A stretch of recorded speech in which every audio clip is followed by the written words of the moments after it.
아멘. 네, 서로 한번 인사 나누십시다. 보고 싶었습니다. 네. 한번 여쭤보세요. 정말로? 네, 우리 너무 어떤 영화였는지 드라마였는지 잘 기억은 나진 않는데요. 뭐 그런 대사가 있었던 것 같아요. 난 당신을 보고 있지만 또 보고 싶어요. 네, 아주 뭐 좀 닭살스럽고 좀 이렇게 이렇게 버터 발린 느낌이긴 한데, 사랑하면 이런 것들이 자연스럽다라는 것이죠. 근데 저희들이 보고 싶은 마음, 서로 사랑하는 마음, 우리 10년, 20년, 한 30년 되신 우리 부부간에도 여전히 그러신가요? 여전히 보고 싶으신가요? 여전히 보고 싶고 서로 고백하십니까? 바라보시면서 여보, 난 당신을 보고 있어도 보고 싶어. 이 고백이 잘 안 되죠. 이 사랑은 그렇습니다. 사랑은 꼭 감정은 아니에요. 우리가 보고 싶다, 보기 싫다. 여러분, 감정은 때로는 뜨거울 때도 있고요. 감정은 때로는 식을 때도 있습니다. 그런데 이 감정을 사랑으로 생각을 하게 되면 참 위험합니다. 그죠? 어떤 분들은 이 사랑을 감정으로만 생각해가지고요. 자꾸만 뭔가 설레이고 싶어 하는 거예요.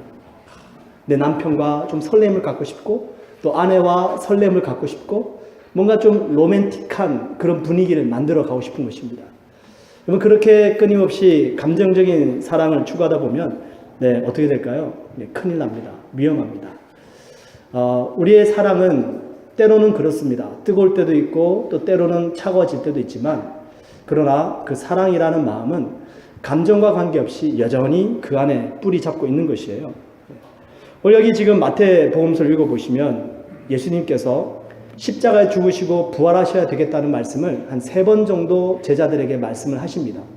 또 오늘 여기 오늘 마가복음 8장에서 처음으로 하신 말씀이에요.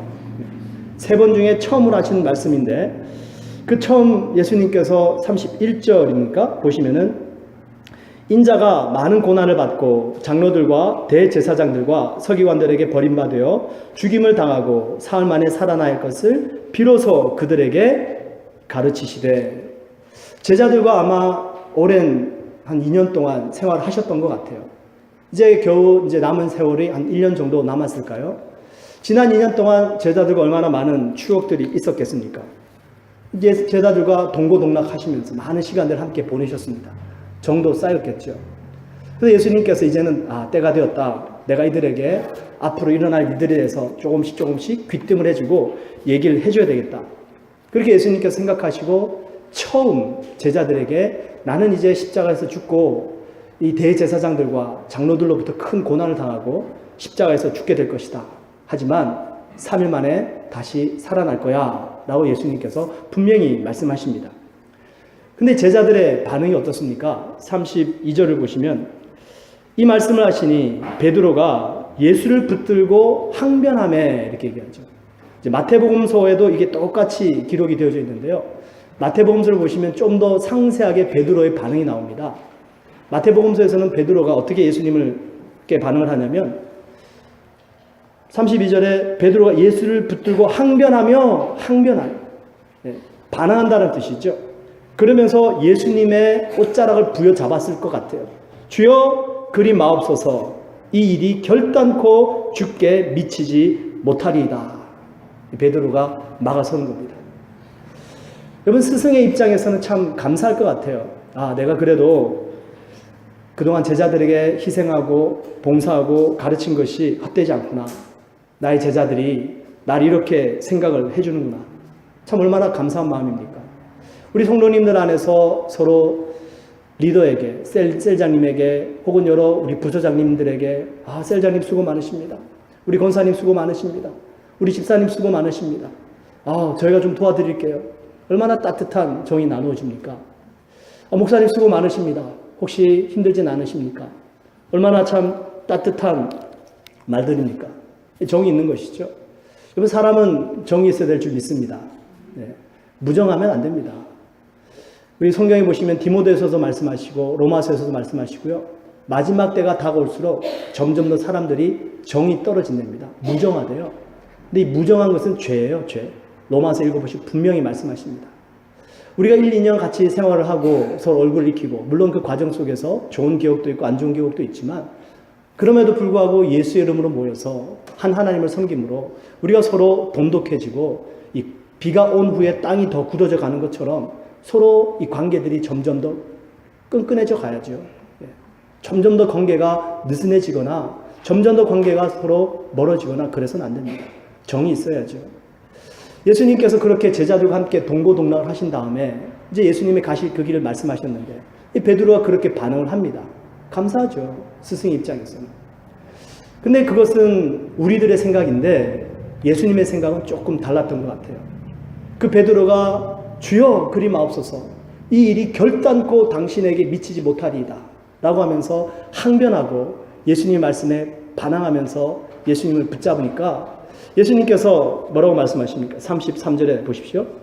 예수께서 돌이키사 제자들을 보시며 베드로를 꾸짖어 이르시되 사탄아 내 뒤로 물러가라. 내가 하나님의 일을 생각하지 아니하고 도리어 사람의 일을 생각하는도다. 여러분들이 베드로라면 기분이 어떠실 것 같습니까? 쉽게 예를 들어서 여러분들께서 저에게 목사님 좀 힘든 일 하지 마세요. 청소하지 마세요. 목사님 뭐 물건 나르지 마세요. 제가 할게요. 제가 사탄아 물러가. 아니 목사님 왜 그러십니까? 저를 위해서 해준 말이잖아요. 저를 생각해서 해준 말이잖아요. 근데 그것을 보면서 아니 당신 지금 나에게 왜 그러냐고, 내가 지금 하나님 열심히 섬기고 있는데 왜 방해하냐고. 만약에 제가 여러분을 향해서 똑같이 예수님처럼 반응했다면 뭐 어떻게 예배나 제대로 드릴 수가 있겠습니까? 예수님께서 베드로에게 수제자입니다. 사탄아 뒤로 물러가라. 왜 그러셨을까요? 베드로도 예수님을 정말로 사랑했습니다. 그렇죠? 정말 예수님을 사랑했고 예수님이 고난 당하시는 것이 싫었습니다. 죽는 것도 싫었고 부활이라는 것은 아예 생각에도 들어오지 않았습니다. 물론 십자가를 지나고 고난을 받으신 후에 죽으신 후에 3일 만에 부활하신다고 말씀하셨지만 저는 부활 같은 거 바라지도 않고요. 그냥 예수님께서 고난당하거나 죽지도 않으셨으면 좋겠습니다. 바로 그게 베드로의 마음이었을 겁니다. 근데 여러분, 예수님께서 우리의 모든 마음을 다 아시고 모든 연약함을 다 아시는데 이 베드로의 마음을 모르셨을까요?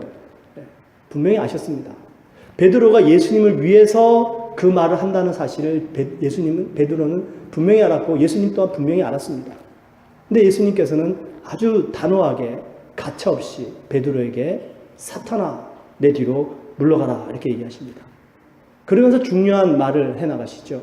우리 33절에 아까 읽었는데 너가 하나님의 일을 생각하지 아니하고 도리어 사람의 일을 생각하는도다. 이게 포인트입니다. 하나님의 일과 사람의 일. 한 가지 여쭤볼까요? 반에서 1등하는 학생이 있습니다. 그 1등하는 학생의 최고의 이 적수는 누구일까요? 꼴찌일까요? 몇 등이죠? 2등입니다. 반에서 1등하는 학생에게 최고의 적수는 꼴찌가 아니에요. 꼴찌는 자기가 경쟁할 수도 없는 존재입니다. 2등이 제일 큰 적수다라는 것이에요. 하나님의 일을 하는 데 있어서 제일 큰 대적하고 방해하는 일들이 뭘까요? 사람의 일이라는 것입니다. 아시겠죠? 하나님의 일을 하는데 세상의 일, 비교할 수도 없는 것과는 아예 경쟁이 안 됩니다. 근데 하나님의 일을 하는데 제일 큰 위험, 제일 큰 걸림돌, 이게 뭐냐면 인간의 정, 사람의 일이다라는 것입니다. 우리는 분명히 서로 정을 나눠야 됩니다. 그 영어로 보시면 정을 뭐라고 표현하냐면요, natural affection 이렇게 표현되어 있어요. 뭐냐면 인간 본능적으로 나타나는 애정이라는 것입니다. 그게 있어야죠. 근데 그게 있어야 되는데 그 natural affection, 이 애정이 하나님의 일을 하는 것에 있어서 방해가 된다면 이것은 지금 최고의 대적하는 것이 되어버립니다. 이것을 지금 주님께서 말씀을 합니다. 여러분, 우리들이 세상에서 관계를 맺고 또 하나님을 섬기면서 교회 안에서 관계를 맺습니다. 세상에서 관계를 맺을 때 참 쉽게 맺을 수 있는 방법이 있습니다. 남자들이 특히 하는 방법입니다. 뭐 하면 될까요? 네, 한잔 하면 됩니다. 우리 한잔 하러 가자. 뭐 서로 관계가 서먹서먹해요. 서로 잘 모릅니다. 근데 술 한잔 턱 걸치고요. 취기가 좀 돌면서 마음의 문이 열리는 거예요. 긴장도 풀려집니다. 그러면서 허심탄회하게 이야기를 주고받게 됩니다. 그러면은 금방 친해질 수 있습니다. 술 좋아했었습니다. 잘 마셨고요. 어느 정도로 잘 마셨냐고요? 한국에 소주 종류들이 많이 있죠. 맛을 보면 소주 이름 맞출 수 있었습니다. 네. 참 고백하기 부끄러운 과거입니다. 술도 잘 마셨고 좋아했고 담배도 피웠었고요. 근데 예수님을 믿고 나니까 제가 끊게 된 제일 중요한 계기가 있었습니다. 술을 마시고 담배를 피는데 이거 하면 좋아요. 그 순간에는 스트레스가 풀리는 것 같고 그 순간에는 좋은데 이게 하고 난 다음에 죄의식이 드는 거예요. 내가 왜 그랬을까? 생각을 했습니다.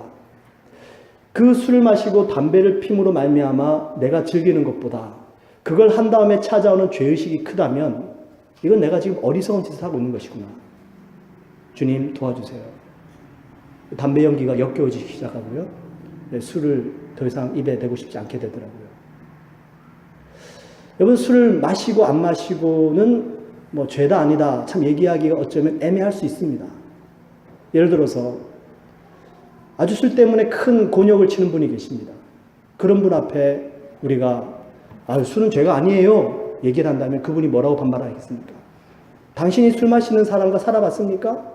맨날 술 마시고 와서 아내를 구타하고 자식을 구타하는데 어떻게 술 마시는 게 죄가 아니라고 얘기할 수 있습니까?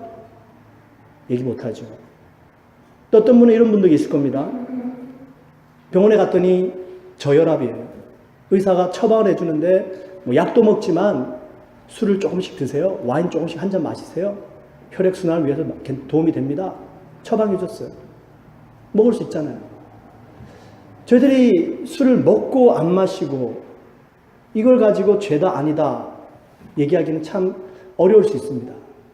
근데 한국 교회에서 왜 술을 먹지 못하게 하고 왜 담배를 끊게 만들었냐면요. 그 역사 유래가 있습니다. 이 선교사님들이 복음을 들고 한국에 와서 복음을 전하고 교회를 세우면서 이 남자분들이 교회를 나와요. 주일날 줄 성수도 하고 예배를 잘 드립니다. 그런데 신방을 가보니까요. 주중에 이 남자들이 술이 곤드레 만드레 취해가지고 그냥 아내들을 구타하는 거예요. 그냥 이 담배를 피면서 이 담배가 그때는 아편과 이 거의 합성 이렇게 연결되어 있었기 때문에 환각제였습니다. 그러다 보니까 이게 신앙이 자라나질 않는 겁니다. 그래서 최초에 우리 한국 교회에 들어온 선교사님들이 이래서는 안 되겠다. 우리가 뭔가 결단을 해야 되겠다. 주님의 말씀을 읽고 복음을 부여잡고 정말 이분들이 신앙 안에서 온전하게 성숙한 신앙으로 잡아가기 위해서는 이거 정말 끊어버려야 되겠다. 술 마시지 못하게 하자. 담배 피우지 못하게 하자. 그렇게 해서 지금 그것이 전통으로 지금 우리 한국 교회에서는 내려오고 있습니다. 맞아요. 우리가 한두 번 편하게 술 마시고 먹을 수는 있습니다. 근데 어떤 분은 그런 얘기, 나는 술은 많이 못해요. 술은 안 마시는데 그 분위기가 너무 좋아요. 그죠? 뭐예요? 감정이거든요. 그 술 분위기 아시잖아요. 그 술을 마시면서 서로 주거니 받거니 하면서 인간의 정이 나눠진다는 것입니다. 그러면서 그 분위기를 사모하고 좋아하게 되는 것이죠. 여러분, 우리들이 왜 제가 오늘 이 말씀을 드리냐면 인간의 정 때문에 그것이 우리의 구심점이 되어져 버리면 교회는 잘못 세워져 가게 됩니다. 오직 예수 그리스도의 진리만이 반석이 되어져야 될 줄 믿습니다. 내가 인간적인 정으로 관계를 맺어가고 인간적인 정으로 그 분위기 때문에 사람들과 모여서 그것이 교회가 된다면 그 안에는 지금 예수님이 중심으로 자리 잡고 있지 않다는 것이에요. 만약에 그것이 기초가 되어지고 만약에 그것으로 말미암아 자리 잡아 올라가다 보면 이것은 모래 위에 세우는 집과 마찬가지입니다. 그리고 그 건물은 점점 더 삐뚤어지게 될 것이고요. 그리고 비가 오고 바람이 불면 흩어지게 됩니다. 또 다른 하나의 숨기고 싶은 사역 속의 추억이 있는데요.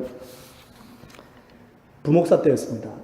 섬겼던 교회에서 저희 그때 그 섬겼던 교회의 셀들이 총 한 15개 있었습니다.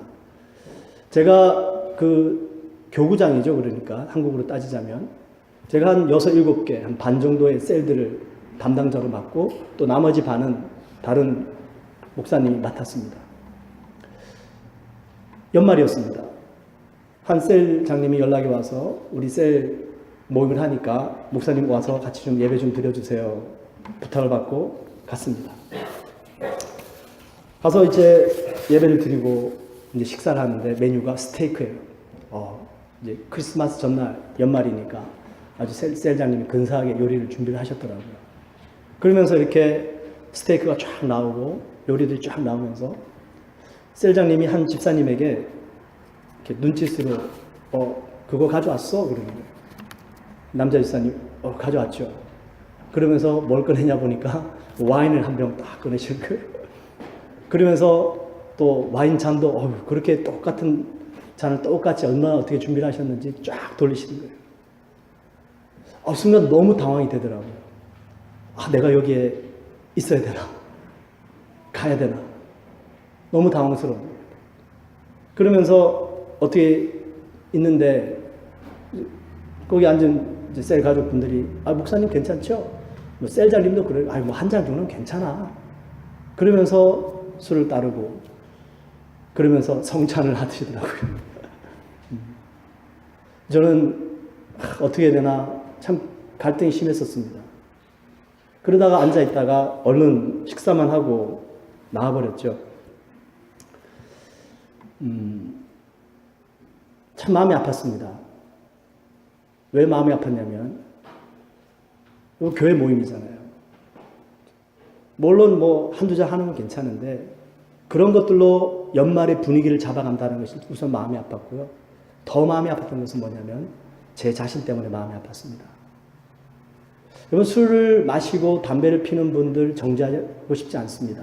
왜 그러냐면 여러분 우리가 술 안 마시고 담배 안 핀다고 우리가 더 거룩한 사람이라고 생각하십니까? 그것은 큰 착각입니다. 술을 안 마시고 담배는 안 피지만 모여서 남을 험담한다면 그것은 더 큰 죄악이에요. 우리가 술 마시고 담배 피는 것보다 더 큰 죄들은 수없이 많습니다. 근데 제 개인적으로 제가 마음이 안 팠던 것은 왜 나는 그 자리에 있으면서 아무 말 하지 못했을까? 내가 만약 그 자리에서 일어나서 나왔다면 분위기를 깨뜨리지는 않을까? 내가 그 자리에서 아니 왜 이러십니까? 우리 일은 안 되지 않습니까? 라고 말을 했다면 행여나 그분들이 나에 대해서 나와의 관계를 끊으려고는 하진 않을까? 그게 제 마음속에 더 컸던 것 같아요. 그리고는 그냥 조용히 있으면서 밥만 먹고 이렇게 나왔는데 성경은 분명히 말씀하시는 것이 고린도전서 10장 31절에 너희가 먹든지 마시든지 무엇을 하든지 다 하나님의 영광을 위하여 하라 이렇게 말씀하십니다. 그 바로 10장을 읽어가 보시면 술을 먹어도 제사에게 드린 음식을 먹어도 정말 그것이 하나님의 영광을 위하는 것이라면 괜찮다. 바울의 포인트는 그것입니다. 실제로 그런 분의 간증을 들은 적이 있어요. 김요석 목사님이라는 분이 계십니다. 이 김요석 목사님은 나병 환자를 선교하시는 분이세요. 이 목사님은 나병 환자의 피부에 난 종기를요, 입으로 빨아가지고 고름을 빼낼 정도로 그 나병 환자들을 품고 기도하고 사랑하는 분이셨습니다. 한번 하나님께서 목사님께 중국으로 가라라고 말씀하신대요. 근데 목사님이 그 하나님의 음성을 듣고는 아무도 알지도 못하는데 공항에 가서 비행기를 타고 중국을 갑니다. 티켓도 끊지 않았는데 공항에서 우연히 어떤 사람 만나서 티켓도 끊게 되고요. 또 중국 땅에 도착해서도 또 우연히 어떤 사람 만나서 하여튼 길을 잘 인도함 받아서 갔습니다. 그래서 이제 사람들에게 수소문을 해봤습니다. 여기 나병 환자들이 있습니까? 여기 나병 환자들이 모인 촌이 있습니까? 어떤 사람이 그런대요. 중교는 나병 환자 없습니다. 한 공안이 그런답니다. 우리 중교는 나병 환자 없어. 뭐 여기서 그런 환자들 찾어. 근데 분명히 목사님께 하나님이 있다고 말씀하시고 가라 그러셨거든요. 근데 아니나 다를까 보니까 수소문에서 알아보니까 중국은 그런 나병 환자들이 태어나면 아예 완전히 분리를 해버린답니다. 그리고는 한 촌에다가 몰아놓고서는 거기서 죽든지 살든지 그냥 완전히 방치를 해버린대요. 그게 지금 중국의 실정이었는데 이 목사님이 하나님께서 가라 그러셨기 때문에 그 장소를 정말로 찾고 싶었던 거예요. 근데 알고 있는 한 사람을 만납니다. 그 중국 사람이 목사님을 향해서 당신 그곳을 왜 가려고 그래요? 나는 목사인데 그곳에 가서 복음을 전하고 그들을 돌보기 원합니다. 그랬더니 이 공안이 목사님께 그러더랍니다. 좋소. 나와 내기를 합시다. 나와 내기를 해서 당신이 이기면 내가 그 장소를 가르쳐 주겠어. 그러나 당신이 지면 당신이 이 길로 바로 다시 한국으로 돌아가시오. 내기가 뭐냐 그러니까 이 중국 술을 마셔가지고 누가 더 센가 내기하는 것이었습니다. 그 중국 술 꼬냑입니까? 저는 그건 안 마셔봤네요. 어쨌든 그렇게 두 분이서 내기를 하는데요. 목사님이 기도하다가 좋습니다. 마십시다. 한 잔, 두 잔, 주거니 받거니 하는데 간증을 하십니다. 술이 취하지 않더래요. 근데 자기 앞에 앉은 그 사람이 한 병이 다 비어갈 때쯤 되니까 오, 당신 정말 세다. 그러면서 꽉 꿰꾸라지더랍니다. 목사님이 끄떡없더래요. 여러분, 하나님의 영광을 위해서 하면 우리 주님께서 이렇게 능력을 보여주시는 줄 믿습니다. 그리고 그분이 가셔서 다음날 장소를 알고 복음을 전하셨다는 얘기를 들었습니다. 여러분, 저희들의 마음의 중심이 어디 있는가라는 것이죠. 무엇을 먹느냐 안 먹느냐, 무엇을 하느냐 안 하느냐, 그것이 우리를 깨끗하게 하거나 우리를 더럽게 하지 못합니다. 과연 내 마음의 중심이 어디 있는가라는 것이에요. 과연 내가 지금 먹는다면 주님을 위해서 먹고 있는가? 내가 정말 먹지 않는다면 주님을 위해서 먹지 않고 있는가? 제가 그 자리에서 그냥 나왔지만 여전히 제 안에는 갈등이 있었습니다. 내가 왜 그랬을까? 사실은 더 큰 이유가 오늘 읽으신 본문 38절에 나와 있습니다. 같이 한번 읽어볼까요? 마가복음 8장 38절입니다. 시작. 누구든지 이 음란하고 죄 많은 세대에서 나와 내 말을 부끄러워하면 인자도 아버지의 영광으로 거룩한 천사들과 함께 올 때에 그 사람을 부끄러워하리라.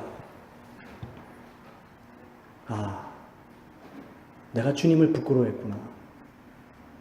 내가 복음을 부끄러워했구나. 여러분, 사랑을 영어로 뭐라고 그러죠? love. 맞죠? 예수님을 영어로 뭐라고 그럽니까? Jesus. 당신을 영어로 뭐라고 그래요? You. Jesus loves you. 이해 못하시는 분 계세요? 다 이해하시죠? 만약에 여러분 지금 오늘 당장 예배 끝나고 우리 런던 다운타운 가서 길거리에 만나는 모든 사람들에게 Jesus loves you 해보세요. 자신 있으십니까? 자신 있으세요? 쑥스러웁니다. 창피합니다. 이게 우리들의 현 주소입니다. 복음인데요. 그죠? 진리인데요. 이걸 얘기를 못하는 거예요. 언어가 문제가 아닙니다. 내가 주어진 지금 현실이 문제가 아니라 과연 나는 이 복음을 얼마만큼 귀하게 생각하고 얼마만큼 자랑스럽게 생각하느냐라는 것입니다. 예수님은 제자들을 정말로 뜨겁게 사랑하셨어요. 십자가에 돌아가실 정도로 채찍에 맞고 침뱉으심을 당하고 옷을 제비 뽑힘을 당하고 정말로 사람들로부터 엄청난 수치와 모욕을 당하실 정도로 예수님은 모든 것들 당하시면서도 자신을 배신하고 자신을 버리고 도망가는 제자들 향해서 아무런 원망이나 욕도 하지 아니하시고 비판도 아니하실 정도로 성경 요한복음 보시면 예수님이 제자들을 사랑하실 때 끝까지 사랑하시니라 이렇게 되어 있습니다. 예수님의 마음이죠. 뜨거운 마음입니다. 그 뜨거운 마음을 가지신 예수님께서 오늘 지금 베드로에게 사탄아 뒤로 물러가라. 너는 나를 넘어지게 하는 자로다. 네가 하나님의 일을 생각지 아니하고 사람의 일을 생각하는도다. 어쩌면 예수님께서는요, 마귀에게 유혹을 받으셨을 때보다 지금 베드로로부터 더 큰 시험을 당하고 있으신지 몰라요. 예수님께서 40일 동안 줄이시고 마귀에게 광야에서 시험을 받으실 때 아주 단호하셨습니다. 사람이 떡으로만 살 것이 아니요 하나님의 입에서 나오는 모든 말씀으로 살 것이다. 오직 하나님을 경배하라고 했다. 예수님께서 마귀를 아주 한 번에 다 물리치셨습니다. 근데 오늘 여기 본문 마가복음에서는 잘 나오진 않는데 마태복음에서 기록된 것을 보시면 예수님께서 베드로에게 이 말씀을 하세요. 베드로야, 너는 나를 넘어지게 하는 자로다. 무슨 뜻입니까? 마귀에게 시험을 받으셔서도 끄떡 없으셨던 예수님께서 베드로가 주여 그리 마옵소서, 이 일이 결단코 당신에게 미치지 못하리이다. 이 말을 하는데 예수님의 마음도 아픈 거예요. 사랑하는 자들 위해서 떠나야 되고 이 사랑하는 자가 나를 막는데 그 마음을 생각하니까 예수님도 마음이 아픈 거예요. 근데 그것이 분명히 하나님의 뜻인데 가야 하는데 베드로가 막아서니까 실족할까 봐 너는 나를 넘어지게 하는 자로다. 네가 하나님의 일을 생각지 아니하고 사람의 일을 생각하는도다.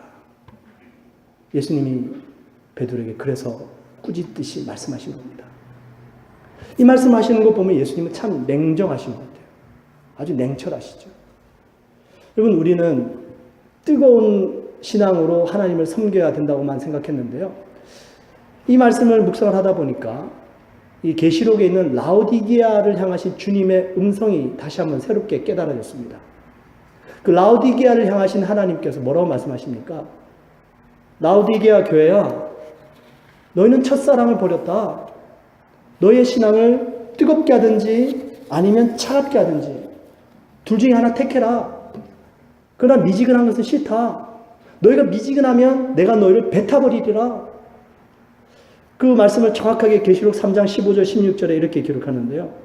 내가 너의 행위를 아노니 너가 차지도 아니하고 뜨겁지도 아니하도다.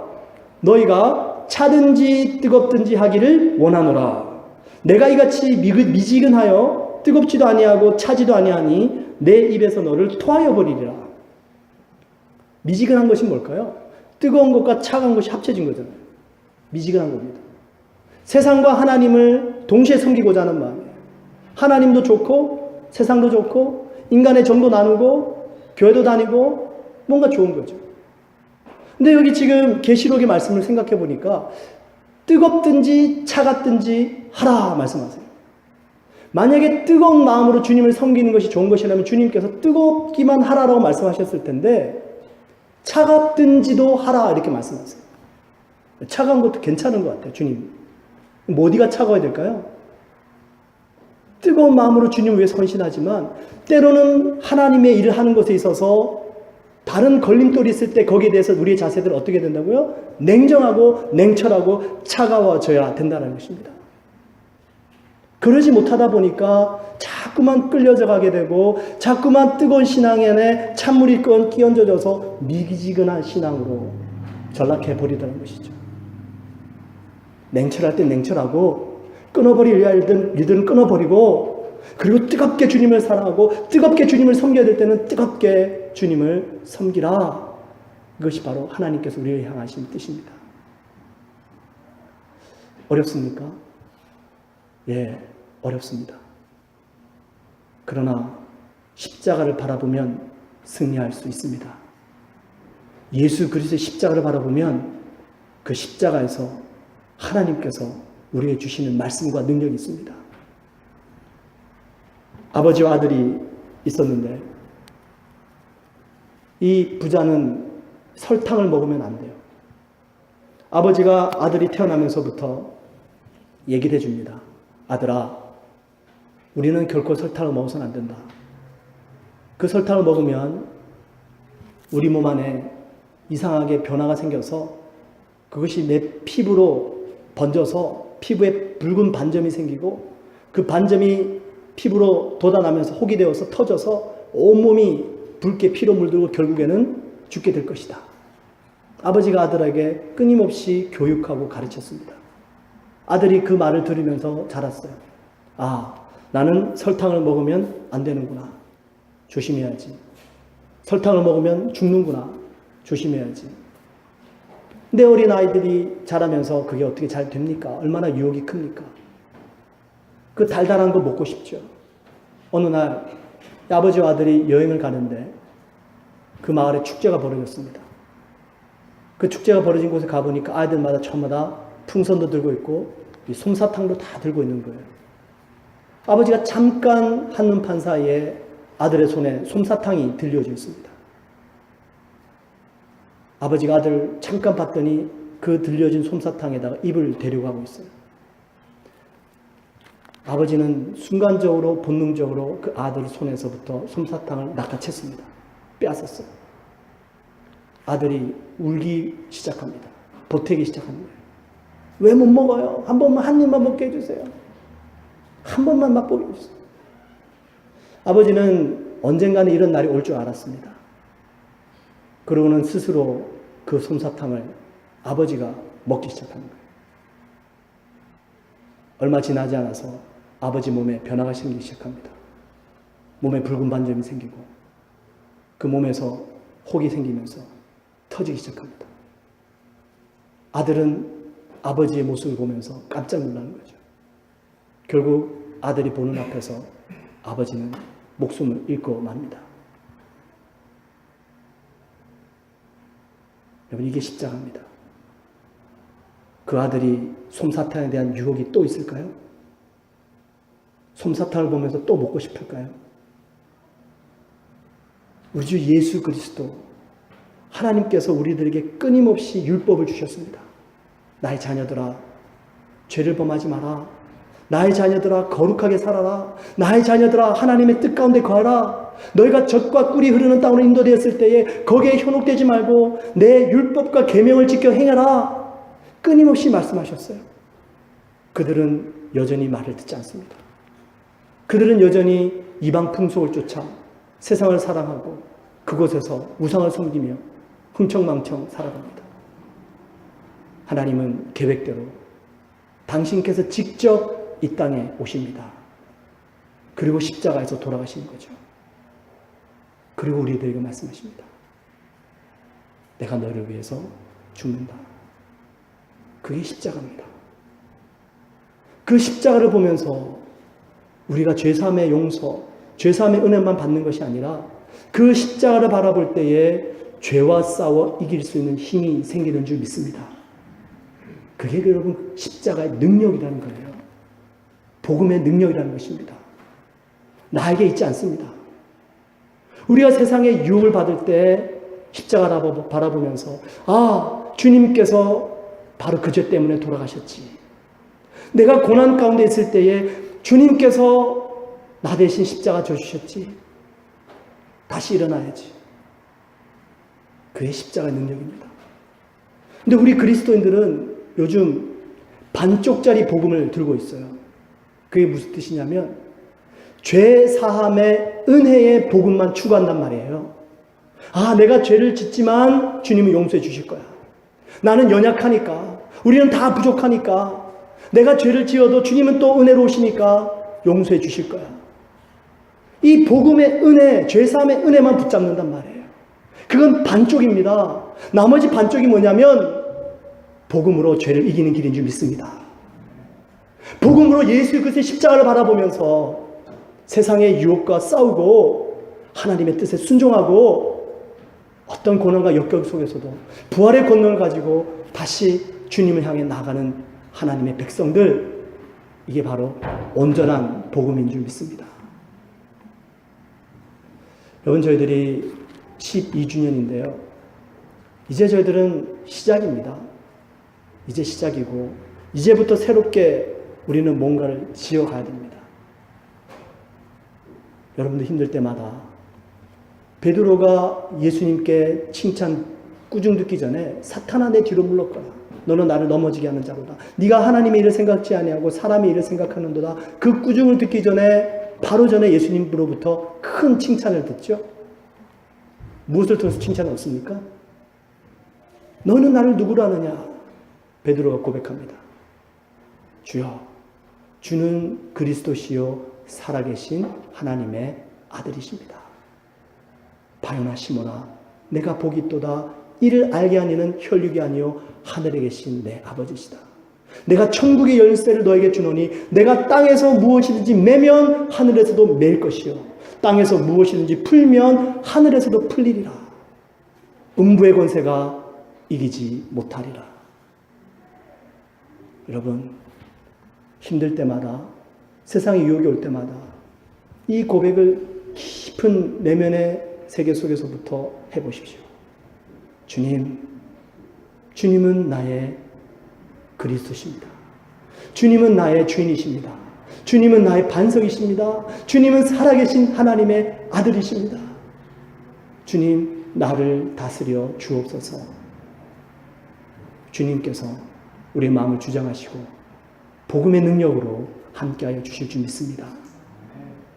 여러분, 오늘 12주년을 맞이하면서 우리가 모이든지 흩어지든지 오직 예수로만 자랑하고 오직 예수님이 중심이 되셔서 오직 예수님만이 우리의 반석이 되시게, 그래서 인간적인 정도 나누고 그리고 그 어떤 무엇보다도 우리 주님만이 존귀함 받으시고 영광이 되는 우리 공동체가 될 수 있기를 주님의 이름으로 축원드립니다.